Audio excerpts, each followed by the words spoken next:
Hello and welcome to Fresh Face One Shots. My name is Joey. And I'm Jacob. You always sound so confused when you say that. I am expecting the regular intro. It is a different intro, my friend. That said, though, if you're not listening to Fresh Face Comics, you should listen to that. But that's not what we're talking about today. We're talking about our current Fresh Face One Shot. We're starting our next series, or technically ending a series, but it's the start of a new series. Sort of. Technically, it's weird. We're talking about Wonder Woman 800. The series with two numbers going forward, and I don't know how I feel about that. This is Wonder Woman number 800. That is, of course, a legacy numbering. Are you familiar with legacy numbering at all?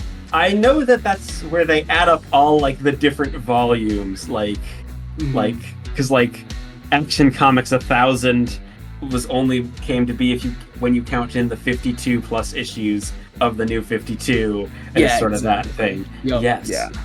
So, anyway, we're talking about that today. It's the end of an era for Wonder Woman, but also the start of a new one. We have two stories in this one.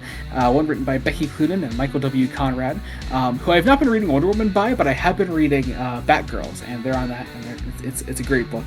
You should read Batgirls. It's getting canceled, but it's such a good run. You should read it.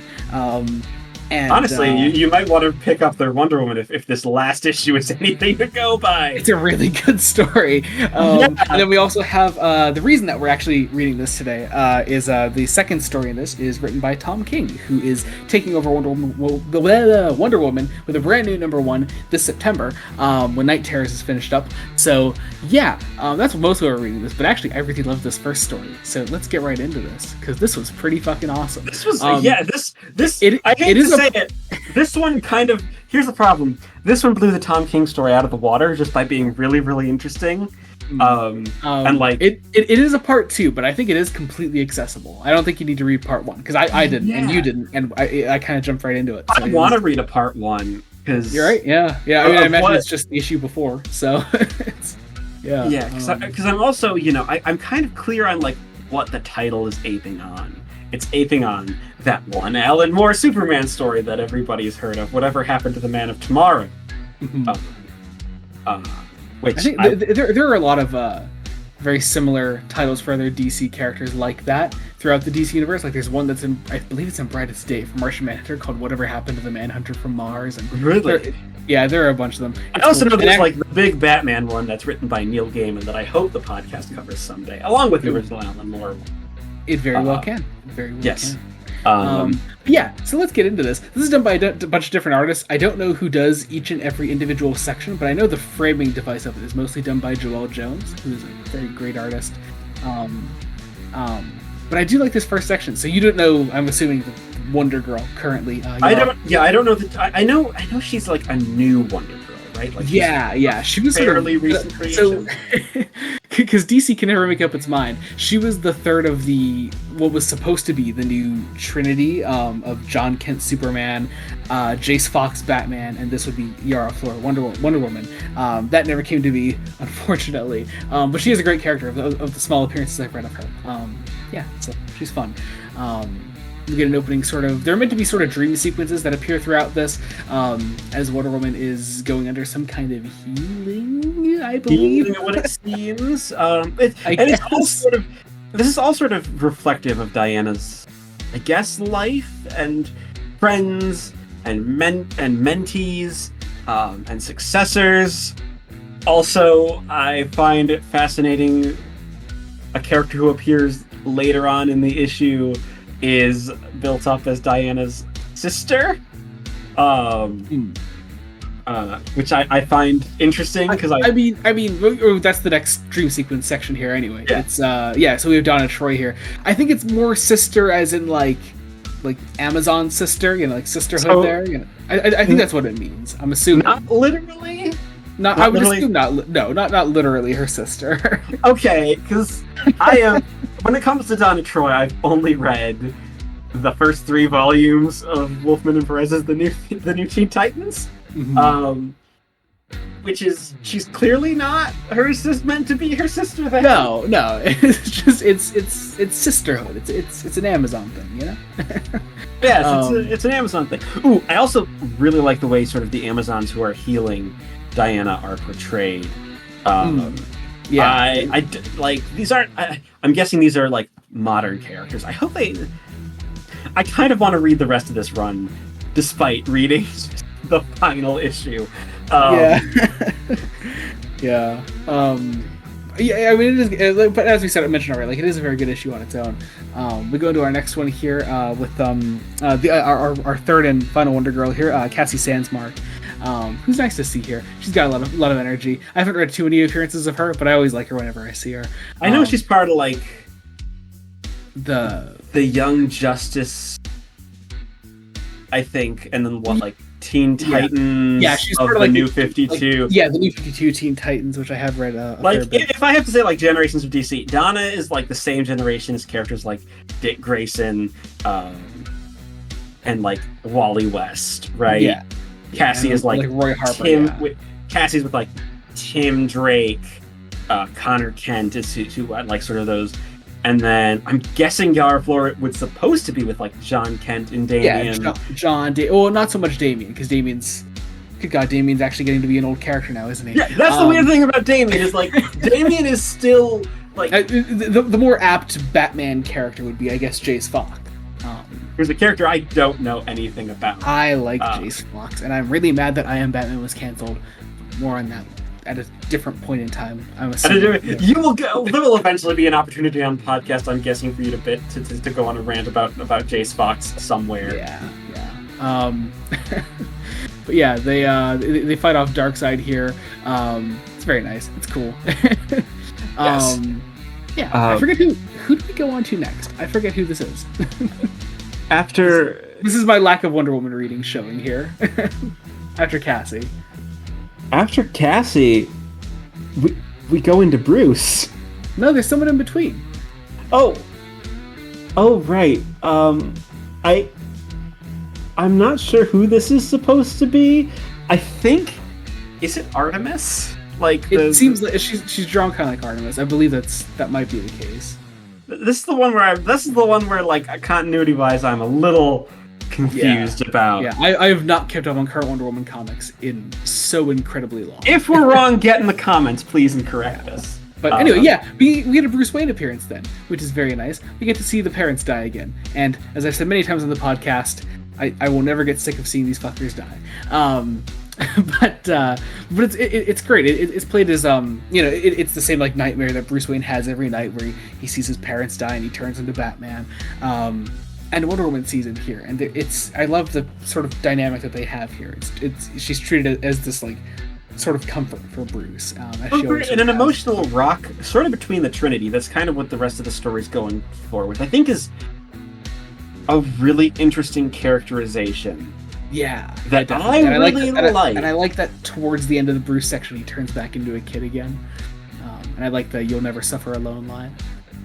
Yeah, just such a good moment. And then we actually see Bruce wake up, which is really nice, and it's just a cool little moment. We go into the last section then, right? Yeah, last section, where we have our scene between Diana and Superman, which is really cool to see. First of all, I just love the art. I don't know exactly who does the art in this section, but it's so nice. It's very soft. I really like the colors, especially. Yeah. The final moments for like 2 panels, I was a little worried. Like, oh no! No, don't be worried. Don't be like, worried. Please don't ship Clark and Diana. I don't like that. And somehow in this really nice little Wonder Woman story, we kind of perfectly nail what makes Superman an interesting character too. There's this whole idea of him, hiding his pain, and that's what makes him really powerful. And I don't know, I love that. It's just great to see here. But then Diana wakes up, or doesn't fully wake up. At least she gets a vision of her mother, who. And this is probably the sweetest scene in the story. Like, yeah, it's really nice. I love it. I love when Hippolyta shows up. Also, sorry, she's kind of dead currently. I know you really like Hippolyta, but sorry. Hey! But we're dealing with Greek myths, and the Greek afterlife is a thing. So you could talk to the spirits in Greek myths. Very true. Very true. But yeah, also, by the way, Jacob really loves Wonder Woman. You should go listen to him gush about Wonder Woman in our podcast. What's a shame is that, at least in terms of YouTube analytics, the Perez Wonder Woman episodes haven't done as well as some of the others. I will say, on other platforms, the first Wonder Woman episode is one of our best performing episodes. Yeah, that makes me happy. But like, Get those numbers up, please, because you get to see me gush about like the intersection of like interests specifically tailored to my taste, like with Greek mythology and the way Perez and certain characters that Perez does. Go watch them. This issue also hits on. And then Diana's up, and she is refreshed. The oracles have done their job. She's awake, and she goes out into Themyscira. We get one last little look at all the people that we saw throughout her dreams and all the lives that she's touched, and it's really great. I love it. It's a really nice story. I also just adore the very last page. Joel really crushes that. That last panel. Like, I would love to see that last panel as like an art print almost. I just want the clean page. like clean it. Give us a print of that. It's very very nice. Also, I just love the nice touch of the rainbow behind her. Yes, it's very very nice. And then we have Tom King's story, which we have the second story, which I think you expected something very different going into this. I was expecting the start of a run. I wasn't. It's expecting... not. Well, see, I was not. I was very much expecting a little tease, maybe a framing device for our upcoming run. But I wasn't really expecting the run to start until number 1 in September. But until then, we have a sort of flash forward story here, where we see John Kent in a more traditional Superman outfit. We see Damian Wayne as Batman, with that ridiculous collar. It's so Damian though. It is. You know what? It reminds me of Affleck's, some of Affleck's like costumes. Yeah, I get that. And I could imagine. I don't know. I could imagine tonight Affleck playing a Damian Wayne Batman. That's old. Yeah, even an old Damian Wayne Batman because of his race. But like, that's the vibe, which I think is interesting. Damian and John are also characters who I have less familiarity with. Yeah, but we will have plenty more in the future. Damian more, because he's had a fair few appearances in other things we've read. And has some very, very nice character moments, but oddly enough, I think what doesn't quite work about this for me as well is, just as it teased, I don't think our new Wonder Woman's daughter character, her name's Trinity. I love her design, and I love some of the ideas of having 3 lassos. Like, ooh, that's intriguing. Mm-hmm. I don't think I have a nice grasp on like who she is, because she feels a little generic.